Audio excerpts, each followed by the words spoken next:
welcome to this week's joint edition of Raider Sports Radio. Myself, Hudson Ridley, alongside Marcus Shultze. We are doing a 2-for-1 for you guys today. 2 for the price of 1, NFL and NBA. A lot of change, of course, with that little merger right there. We also, just for probably about one episode, we have a little bit of a new set behind us. We hope you enjoy it just for the day. Hopefully we get back to where we usually are, but it's been a little bit of a slow week in both sports.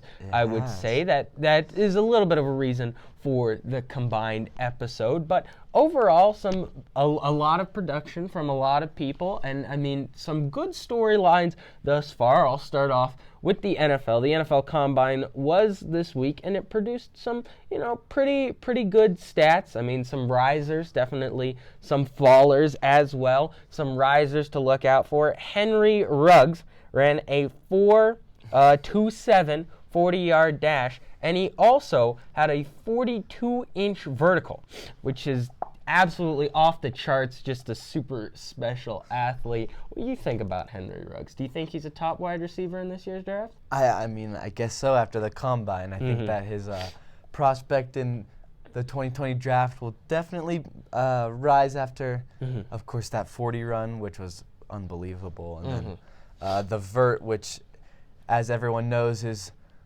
extremely significant for wide receivers, making sure they can get up on balls, catch balls over corners like Randy Moss used to. Exactly, kind of moss him a little bit. Yeah.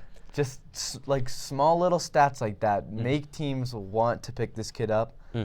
Big congrats to him. I mean, that's quite the incredible performance at the Combine. Yeah, and a big week also for offensive tackles. 2 stars emerged at the Combine. First, Mekhi Becton, who is 6'7", and as the heaviest player in the Combine, is 364 pounds, but he doesn't run like it. He ran a 5.11 40, which is a absolutely blazing time, especially given his size. And another great offensive lineman that has emerged, Tristan Wirfs from Iowa. Wirfs is 6'5", 320 pounds, and he ran a 4.85 40, had a 36.5-inch vertical, and a 121-inch broad jump, shattering this year's Combine records. Also, other winners, not a winner for sure. Jalen Hurts, he was one of the big winners of the week. Coming into the Combine, there were questions on whether or not he would switch positions, but he told them outright, no, I'm a quarterback, I'm going to stay a quarterback. At the Combine, his passing looked significantly improved. He ran the second fastest 40 time this year for a quarterback. He is starting to develop as a total package, and he may be going up from a third-round draft pick to possibly a second-round draft pick. Also, speaking of draft-rising quarterbacks, Utah State's Jordan Love, basically unheard of, coming into the offseason, kind of like a DK Metcalf type player. No one had really heard of him, but he had the physical tools, so you had to show up to the Combine to see how he did. He looked great at the Combine. His only issue is decision-making, but he has shown that he's gotten a little bit better at that. I mean, his draft stock is rising and rising and rising. Some people now even predicting him to go over one of the top quarterbacks in this year's draft, Justin Herbert, from Oregon. Some are thinking that Jordan Love may end up in places like possibly you could see him in Miami, you could see him with the Chargers, you could see him with the Raiders, depending on where he falls. I mean, he could be an absolutely superb talent. And the last winner of the Combine that we picked, Matt Turk. He's a punter from ASU, but you wouldn't know it based on his bench press. 25 reps in the bench press. You know who that's more than? Jadeveon Clowney only had 21 reps. So he is benching more than one of the strongest players in the league, laying one of the most memorable hits of all time. I mean, being able to lay 25 bench press reps as a punter really doesn't do anything for you. It really doesn't at all. But, I mean, it's still pretty cool. It's fun. That's what it is. How many bench press reps of 225, 250? I think it's 25. How much could you do? 225? Not that many. Not that many? Not punter size, I guess. Yeah, but like the main thing that that comes out of this stat specifically is it's honestly just publicity. Yeah. It gets him noticed a little bit. I mean, if a team is looking for a punter, then 7th round draft pick possibly. Yeah, I mean, we'll have to see. Yeah. The kid's gonna get drafted, and it might be because of that little. Yeah. That little. I don't know. I don't think it. Of course, it really doesn't help him in any way. It doesn't matter anyway. You don't really need your hands or strength much to be a punter, but you know he's kind of proven that he has that ability. Moving on to some combine losers here, we have 2 quarterbacks that are combine losers. Jake Fromm is one of the biggest combine losers. I mean, he just had an awful performance at the combine. He was slow, bro. Yeah, very slow. He was predicted to be around a 2nd round pick, late 2nd round, early 3rd round. I mean, I could now see him going in the 4th round. I mean, maybe later. Pitiful performance. Yeah, I mean, he played great in college and high school, but honestly, he needs to be faster. I mean, especially in today's league with quarterbacks like Lamar Jackson, like quarterbacks that can run out of the pocket that fast, who can juke defenders and make a move up the field using their feet. That is what the NFL, is today. Yeah. And that's what teams are looking for now. And honestly, that's why his draft prospect will be going down. Yeah, I mean, you see the rise of the mobile quarterback, as you mentioned, Lamar Jackson, Deshaun Watson, Russell Wilson, just to name a few. You see the rise of the mobile quarterback, and you think, can you make it as a quarterback in this league running a 40 at a time of 5 seconds flat? But that's not the only issue he had. Yeah. Hand size for a quarterback, usually not a stat that really matters, but you'd need to have it around 10 inches most likely. I mean, Jake Fromm, he's a little under. He had a 9.5 inch from thumb to pinky, which, you know, may have some grip issues. And that's probably about mine. Yeah, I mean, I measured mine. Mine are 10.5, so mine are about an inch bigger than his. But, I mean, like, I can't grip a football well, so I imagine that would be a pretty big issue for Fromm. And one more prospect that has just been taking a lot of L's recently after he left college, even while he was in college. Shea Patterson was okay coming out of the NCAA. He was just okay.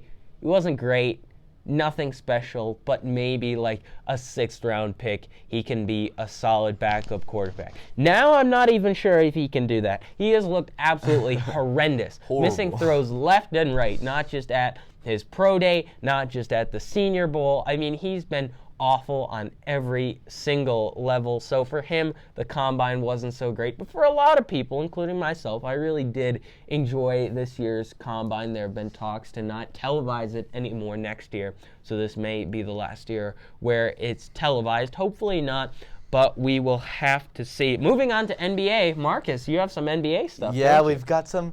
Again, not that much is happening right now in the NBA except for the consistent daily games. But I mean, just real quick standings update in the West. Lakers are still up by 5.5 games. The Nuggets and Clippers are tied for 2nd, with the Nuggets owning that tiebreaker, and then Rockets, Jazz, Thunder, Mavericks, Grizzlies. Just really quick in the Western Conference, I want to talk about the Pelicans. Yeah. I mean,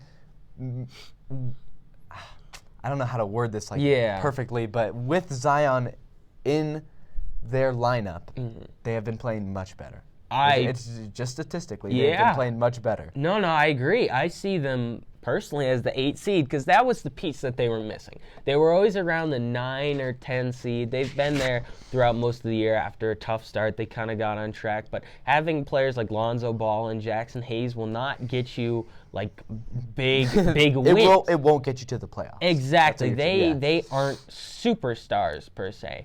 But in comes a superstar, Zion Williamson, dropping 35 on LeBron James himself. I mean, it seems like now there's nothing he can't do except lose weight. I mean, if I'm being honest, there's nothing he can't do. Yeah, I mean, he's proving doubters wrong left and right. He's really making a difference for the Pelicans. And I don't know. That 8th seed is going to be kind of tight. The Grizzlies and Mavericks are they are not even close. I mean, they're like 7 games apart from each other. Mm-hmm. So really, it's Grizzlies, Trailblazers, and Pelicans all fighting for that 8th seed. Mm-hmm. I would love to see the Pelicans get it, play the Lakers in the first round, maybe give the Lakers a loss or two, maybe. Who knows? Yeah, I mean, Zion looks like he could play pretty well against the best of the best. I mean, moving on to the East, the Bucks are still in control, not even close, 9.5 games in front of the Toronto Raptors, who just lost to the Nuggets. But, I mean, the Heat have dropped to 4th with the Celtics' rise in Jason Tatum. Jason Tatum's been playing great recently, ever since the beard came in. I don't know if have you seen that? I don't know if you noticed Once that. The beard connected. Fully came in, and he kind of started playing well. He has been averaging 9 more points per game. He went up from 21 points per game to 30 points per game once that beard connected. So that's an interesting stat. Those funny little stats. Yeah, those little stats. Okay. Yeah. I mean, the playoff race in the East is not. I mean, it's not anything. Tight. It's not anything special. That's what I'm trying to say, I guess. Yeah, I mean, Bradley Beal. I mean, the Wizards are in 9th, and they're 4 games back from the 8th seed. Bradley Beal is doing everything he can for the Wizards, and they're still not winning games. Exactly. Yeah. So I feel bad for poor Bradley Beal. Do you know what his free agency status is looking like? How many years does he have left? I think he's got another year under contract, so he'll be probably gone, going to ask for right when he goes on free agency 2 years from now, he's gone. Speaking of the Eastern Conference, the top seed in the Eastern Conference, the Milwaukee Bucks, have looked pretty much undefeatable. Giannis going on an amazing run since being called out by James Harden. James Harden saying, well, if I was 7 foot, I wouldn't have to learn the game of basketball. That really fueled Giannis. Yeah, you can just dunk. Well, James Harden really, honestly, Giannis could come out and say, oh, if I could only shoot and shoot whatsoever, then I could not try too. James Harden is, in my opinion, I'm not a big James Harden guy. Yeah. I hate selfish basketball. Yeah. And honestly, I watch the Rockets play and I cringe every single time. Oh, let me just throw it into James Harden so he can run down the court and shoot a 3. Exactly. And step back and travel half the time. Yeah. But I mean, he talked. I mean, he called Giannis out. Yeah. And I mean, while Giannis was playing well, he took a skid. Yeah. Yeah, he got held to 13 points. Was it last night, 2 nights ago? Yeah, last night against the Miami Heat, held to 13 points by Bam Adebayo, who's usually a solid defender, but he gave Giannis a run for his money as the Bucks got absolutely blown out against their first blowout of the year. Yeah, the 4 seed Miami Heat. I mean, just blew them out. Yeah. So, I mean, that puts the Bucks at 52-9. I mean, not horrible. I mean, definitely better than my Bulls, I'll say that. That's quite the record. I mean, okay, moving on, just a little more comedic news, I guess, in the NBA. Spike Lee, a 30-plus year super fan for the New York Knicks, said that he will not be going to any more Knicks games indefinitely. Yeah, that's sad. Until maybe they can pick it up.